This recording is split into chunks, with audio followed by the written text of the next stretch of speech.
Today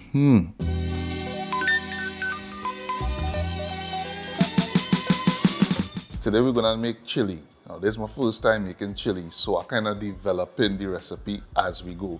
I mean, I have a general idea of how people approach the chili, but of course, I go put my own spin, put my own flavors up in there. So yes, we're going with some of the basics. Of course, you had to have your beef, your kidney beans, tomatoes, and that kind of thing. But I'm going in with some extra spices. So today I'm using geera, using some whole clove in there too, and some allspice berries. So you're gonna be grinding that up to make a spice blend, but to add to the spice blend, I have some usual suspects. I have your paprika and chili powder, yeah? Now, other chili recipes will call for chilies, dried chilies and that kind of thing, but we're in the Caribbean, so we ain't using chilies, or we're using what we, that's used for heat, and that is a Scotch bonnet pepper. Now, this is a Scotch bonnet, but the way that it kind of looking bumpy on the outside there, I want to feel like it cross-style with a scorpion. So I'm not going to cut this open. I'm just going to put it in the pot and let the heat, that warm little heat from the flesh permeate throughout the dish. I didn't want this chili too hot because, I ain't want to be burning up myself eating this. And with the combination of beans and things, that can be a little explosive now. So we doing that today. And to also enhance the flavor and richness, going in with some, people would use dark chocolate, but are using our local cocoa. So this is basically the cocoa you would grate and use to make cocoa tea. I'm using some of that in there as well. And last but definitely not least, to add some of our Trinitario flavor, the Trinitario cocoa bean flavor up in our chili, I'm using some of the Angostura Cocoa Bitters up in there, a couple dashes of that. Yeah, it's gonna be nice. So let me even stick. Let me jump into this one time. All right, so the first thing we need to do is to brown our meat. And I know the temptation will be there when you're cooking this to just throw everything into the pot and let everything cook together, but nah, we ain't doing that today. I'm gonna show you how to get the most flavor, extract the most flavor out of the ingredients that we're using. So before we add the other ingredients to this dish, the first thing I want to do, as I'm doing here, is browning the meat. And to do that, you gotta just literally put it in the pan, as I'm doing here, and allow the water content to evaporate out it. Let the fat in it start to render and get some color on the beef. So while it's rendering, you wanna break the meat up so that you don't get big chunks of beef in the chili. So definitely you wanna use your spoon, break it up like this to make sure that we get our fine mince and not big chunks of beef. And as you can see, the water content from the meat is evaporating. That's what we want. So this might seem like an unnecessary step, but trust me, you don't want to skip this step, because what we do in here is building flavor, as I said, removing the water content from the beef, and then getting the fat in it rendered, and some caramelization starts to happen, and that is when we getting the most flavor out of the beef.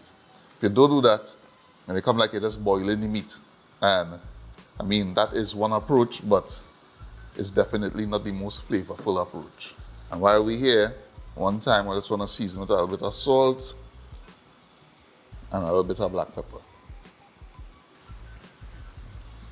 So as you can see, the water evaporating, and if you can check now, the fat starting to render out in the meat. That is what we want.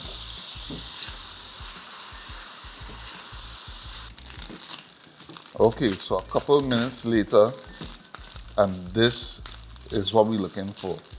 The fat rendered the meat starting to fry or caramelize, and we on our way to a very flavorful chili here because we build real nice flavor with our beef here.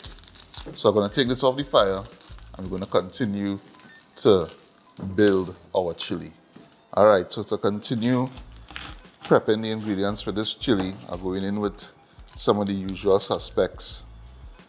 I'm going to dice some onion, and you want to make sure that when you're cutting up these things, you cut it up real fine. If you don't think you could manage, then I would suggest putting them in a food processor and chopping them up in the food processor, because the thing is, it's chili.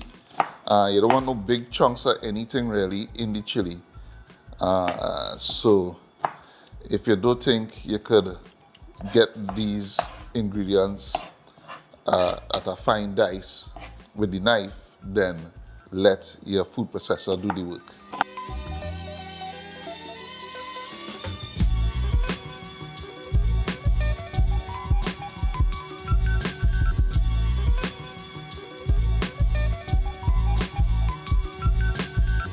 And we add in the cocoa into it, local cocoa, as I said, the same drinking cocoa that you would use to make your cocoa tea. That's what we're using up in here. Other recipes would call for dark chocolate or some other type of chocolate, but we're keeping it local. We're keeping it local. We're using our local chocolate, things that we are accustomed to, things that we know, flavors that we know, to make our version or my version of a chili. Okay, so now we're gonna grind our spices for the chili. I have our allspice berries there, clove, and some geera. Just gonna empty them out into our bowl, and I'm gonna mix it with our other powdered spices, paprika and chili powder. And this right here is my own little spice blend for this chili. I find like clove and allspice are real nice spices that pair well with beef, and of course geera, aka cumin, up in there, real nice. Some warm spices I'll heat with the chili powder. We go be nice. Okay, time to get this show on the road. Going in with a little bit of vegetable oil, about a tablespoon or so. Add in the aromatics, onion, garlic, and celery. And you want to saute this on medium heat for about 5 minutes. Okay, so 5 minutes later, we're looking good. The onions have gone translucent. The entire place smelling real nice. Gonna add our spice blend to the party.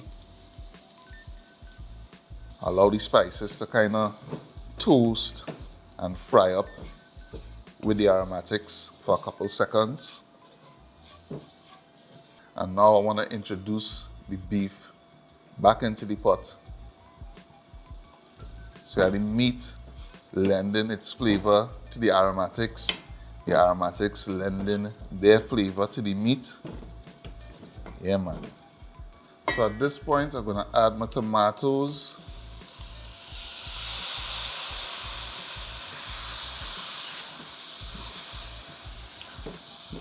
We add in 3 tablespoons of tomato paste.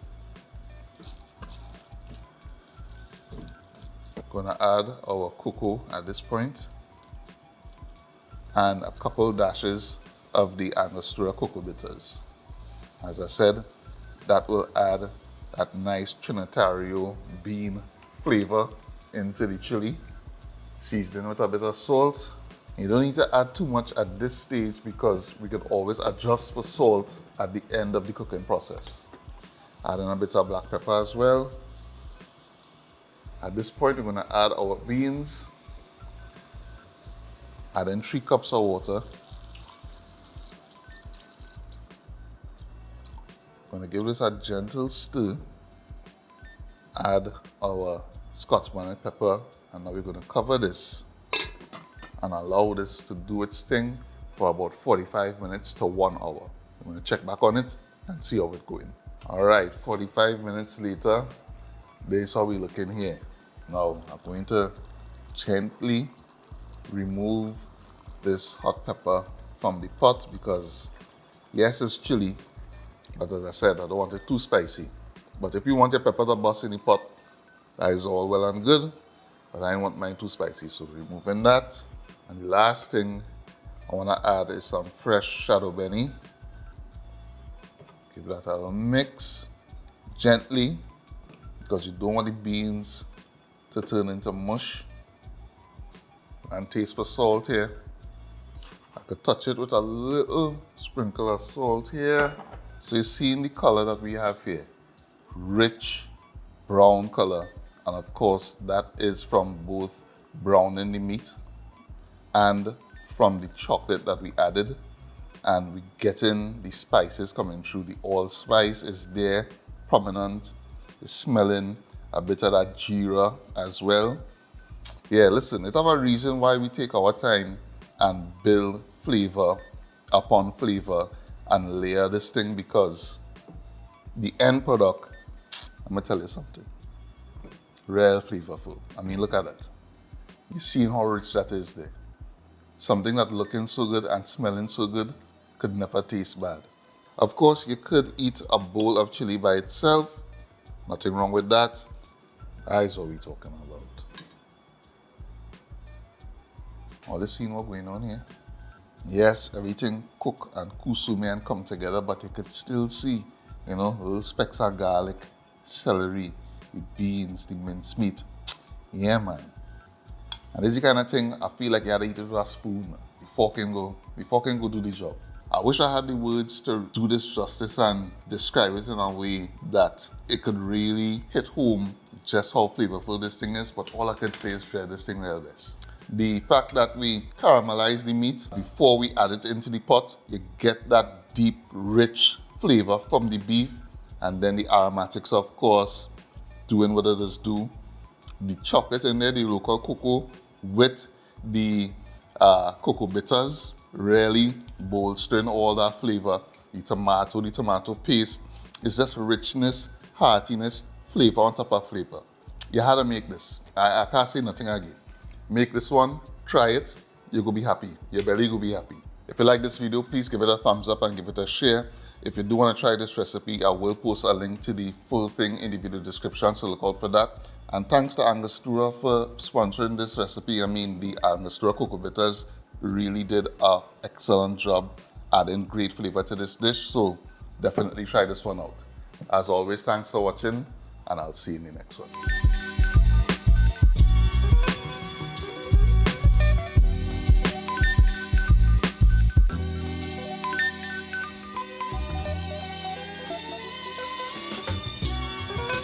Mm-hmm.